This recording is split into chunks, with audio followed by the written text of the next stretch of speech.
আপনার পরিচয় কি? আমার তমুক নাম। আপনি আমার কাকা সম্পর্ক কেমনে? ও কাকা তুমি জানো না তোমার সে মুখ দেখতো তো ভাই, আমি ভাইয়ের মাইয়া আমি। কয় ও হো, শুনছিলাম তুই ইন্ডিয়া বিয়ে হয়ে যাইছ, তুই নাকি? হ কাকা আমি সেই। এইবার কাকা ভাবছে খুব খুশি, ভাইজি পাইছি। এখন ভাইজি কাকারে বলতেছে, কাকা যেদিন না ইন্ডিয়া বিয়ে হয়ে আইছি জানো কমু কি? কি কাকা? তা বিচার তোমার কাছে দেই। বলে কি বিচার? কয় কাকা তোমাকে আশীর্বাদে, বাবা মার আশীর্বাদে, ভগবানের কৃপাতে একটা স্থল আমার হয়েছে। কি হয়েছে? ছেলে।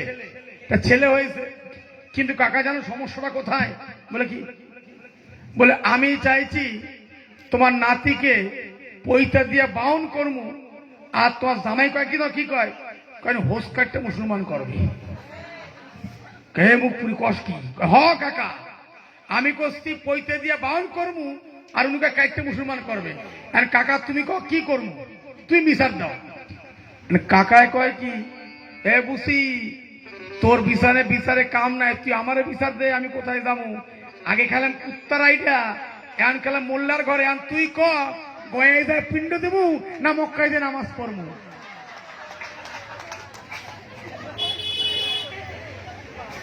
সোয়া খাবে না? হ্যাঁ, সোয়া খালি দাঁত তলি যাবে বলে না? হ্যাঁ ধর না, ছবি না, খবরদার, ভগবান খাবে না। এই যত ভণ্ডামো, পরিষ্কার ভণ্ডামো কোথাও। হ্যাঁ, কোনটা দেয়া যাবে না? যেটা যদি আমি মন পবিত্র কথা বলি, এই দুর্গাপূজা যে করো, মা সেবা নেয় না? কি মা? মা নেয় তো। যদি দুর্গাপূজা মা তোমাদের ভক্তদের নিয়ে সেবা না নিত, গ্রহণ না করতেন, তাহলে পূজা হতো? হ্যাঁ, আরে ভগবানের সেবা আমি দেব।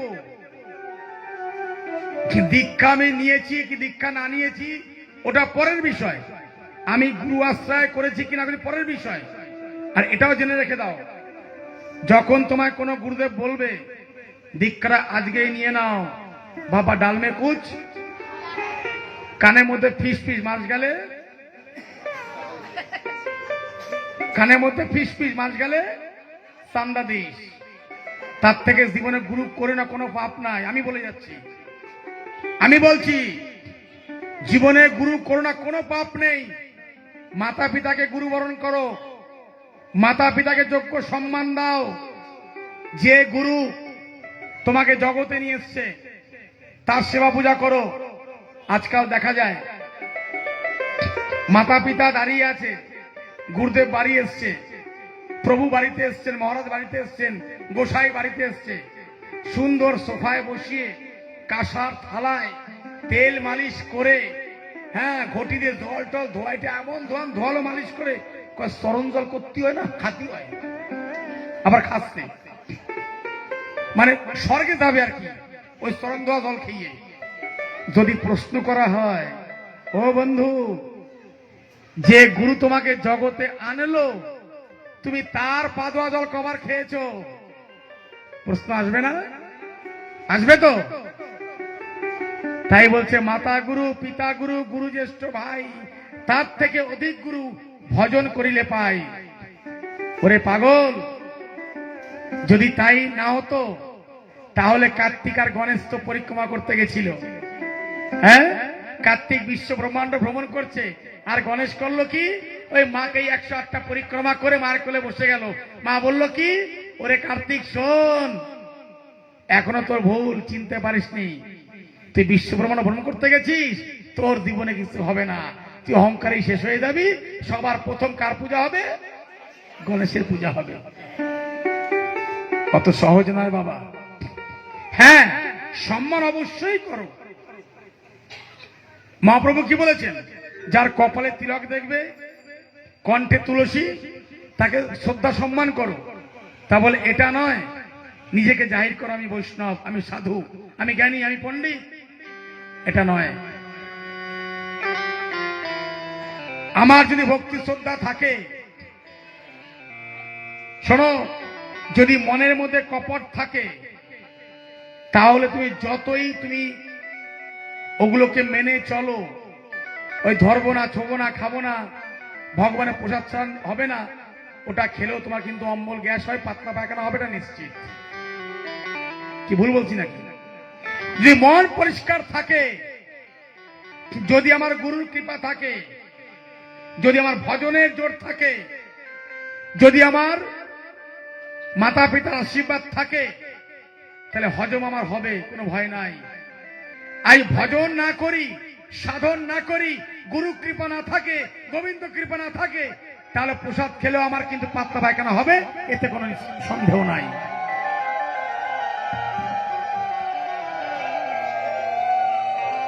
তাই ভজন করো। মহাপ্রভু কি বলেছেন? ভজন নিজে করো, ভজন অপরকে করাও। প্রেম সে বলো।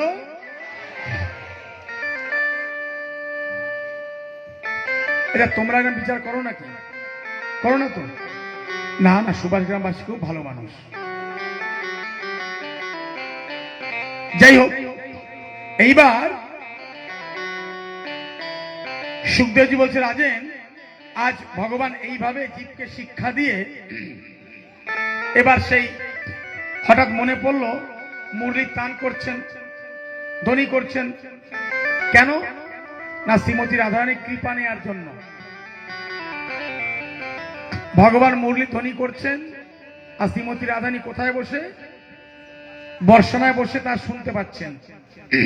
তিনি শ্রবণ করে এবার সাক্ষাৎ কিভাবে করবে, কোথায় সাক্ষাৎ হবে? যদি কেউ বৃন্দাবন যেয়ে থাকো, দেখবে নন্দগ্রাম আর বর্ষণা ঠিক তার মধ্যেখানে জায়গায় সংকেত বন। কি বন? সংকেত বন। তখন তো যমুনা ছিল ওদিকে, এখন তো খরা হয়ে গেছে। সেই সংকেত বনে আমার রাধা এবং গোবিন্দের সাক্ষাৎ হতো। তো একদিন যখন সাক্ষাৎ হয়েছে, তো একদিন শ্রীমতী রাধারানী প্রশ্ন করছেন ভগবানকে, কৃষ্ণ তুমি মুরলীর ধ্বনি করো, আমি সাক্ষাৎ করতে আসি, যমুনায় জলক্রিয়া করতে আসি। তা কৃষ্ণ তোমার প্রশ্ন করি, বলে কি? আমি যেদিন আসতে পারবো না, তুমি সেদিন কাকে মুরলি শোনাবে? তুমি কাকে মুরলি শোনাবে? কে বলছেন? শ্রীমতী রাধারানী। কাকে? ভগবানকে। তুমি কাকে মুরলি শোনাবে আমি যেদিন আসতে পারবো না? ভগবান কি বলছি জানো? ও রাধে, তুমি যেদিন আসতে পারবে না, আমি সেদিনও মুরলি ধ্বনি উদ্ঘোষ করব। এই যমুনার পারে এসে, এই যমুনার পুলিনে এসে তুমি কাকে শ্রবণ করাবে? বলছে, তুমি তোমার চরণ চিহ্নটা আছে না, তুমি যে পথ দিয়ে আসবে, সেই পথ দিয়ে যাওয়ার সময় তোমার চরণের চিহ্ন থাকবে, সেই চরণের চিহ্নের পাশে দাঁড়িয়ে মুরলি গান আমি শ্রবণ করাবো, আমি তৃপ্তি পাবো। আর আমি ওখানে বসে বসে ভাববো তুমি তো মুরলির ধ্বনি শ্রবণ করছো, আমি তাতেই তৃপ্তি পাবো। রাধারানী প্রশ্ন করলেন, কৃষ্ণ আমার চরণে তুমি মুরলির ধ্বনি শ্রবণ করে কি লাভ পাবে? তাতে কি পাবে তুমি? বলছে, শোনো, শাস্ত্রে বলছেন উচ্চ বিচার নিচ দৃষ্টি। উচ্চ বিচার নিচ দৃষ্টি বলছে, কখনো কোনো স্ত্রীর সাথে কথা বললে তুমি বিচারটা উঁচু রাখো, বিচার নিম্ন নয়, আর দৃষ্টি নিচে রাখো।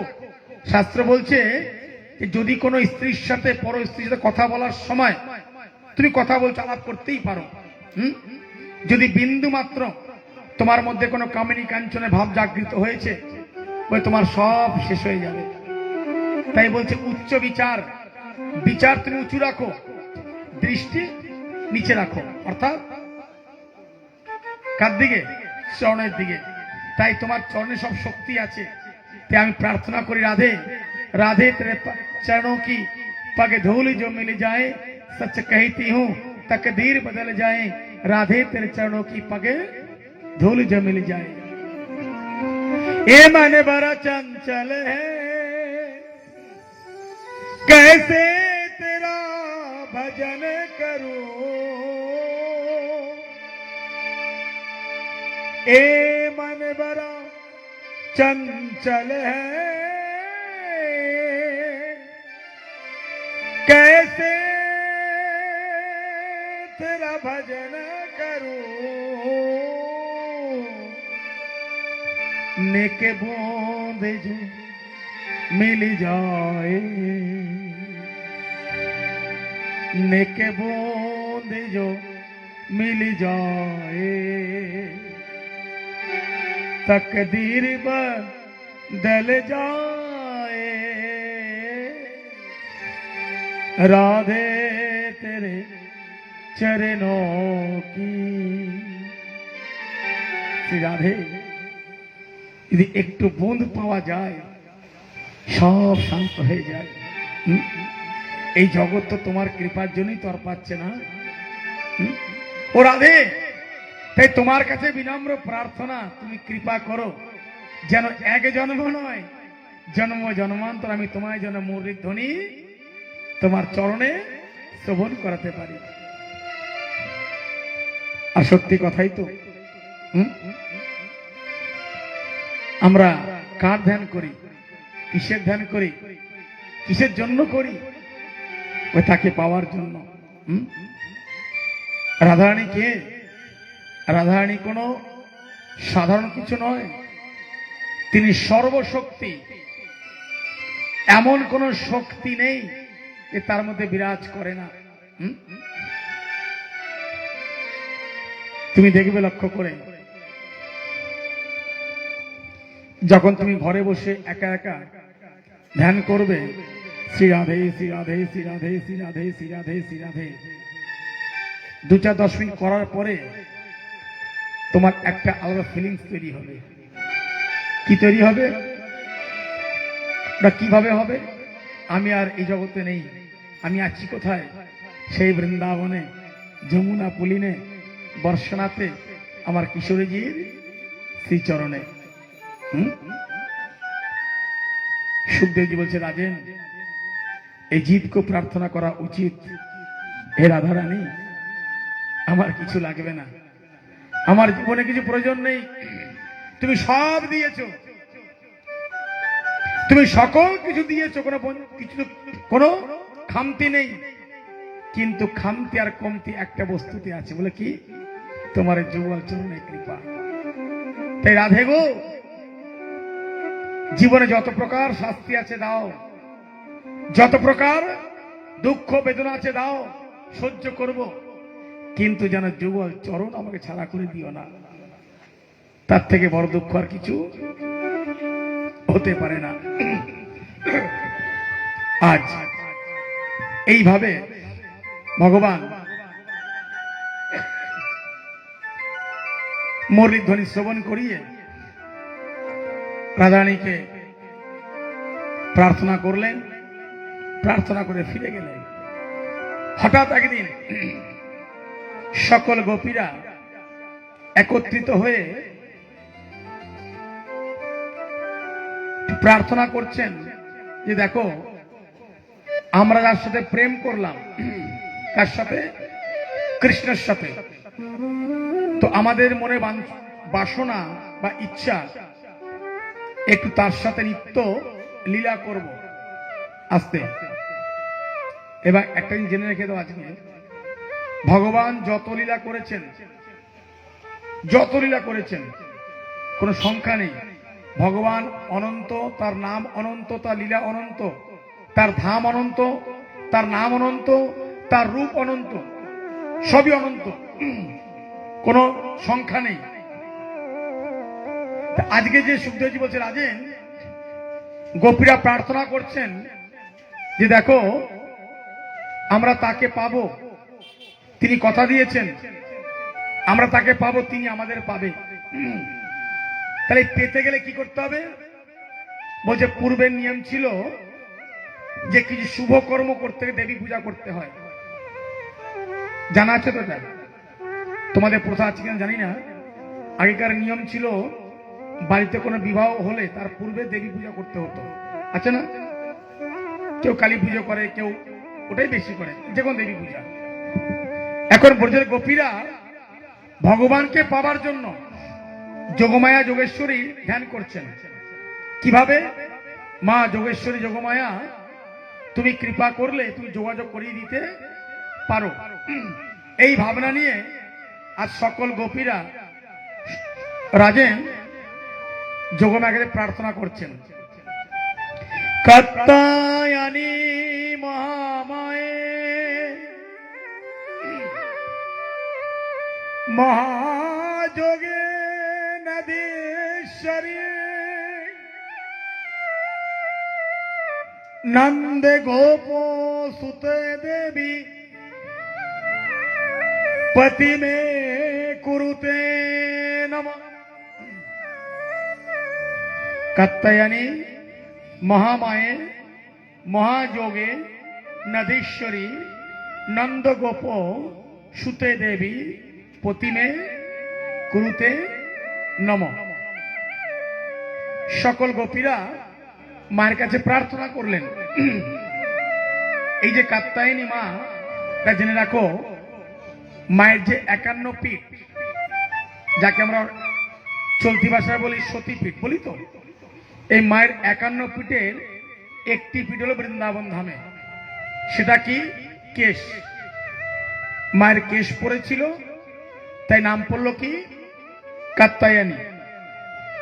যেখানে যেখানে মায়ের সর্ব অঙ্গের খণ্ড পড়েছে সেই সেই জায়গাগুলোই একটা পীঠস্থান তৈরি হয়েছে।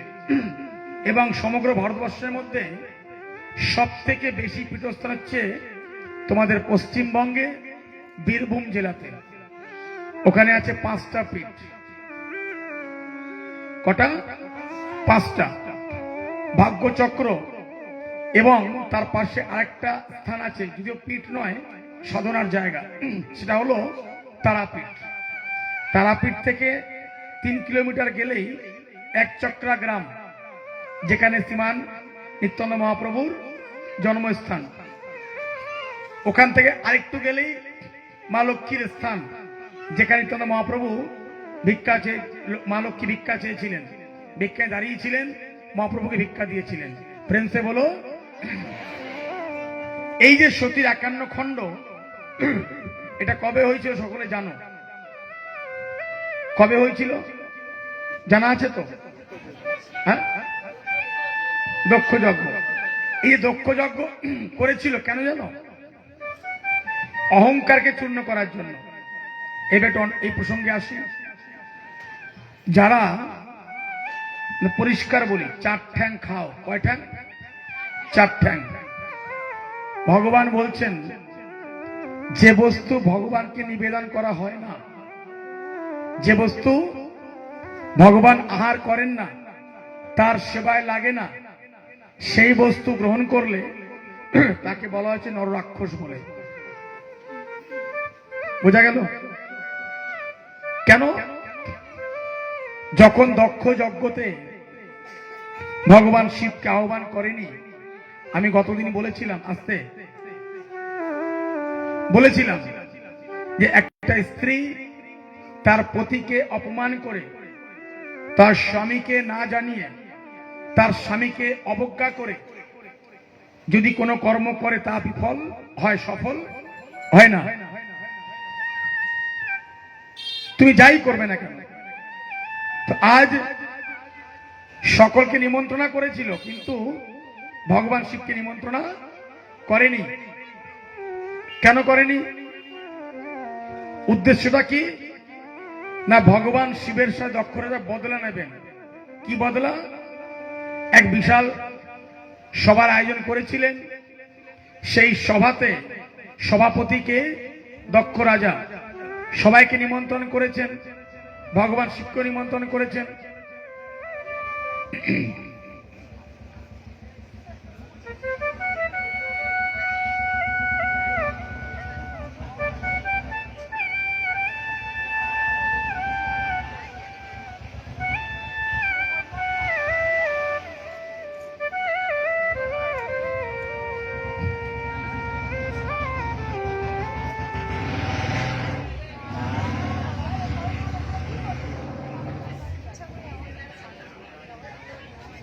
ধন্য ভাইয়া,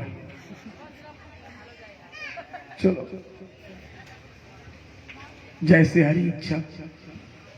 যাই হোক, কি বলছিলাম জানো? দক্ষ। এইবার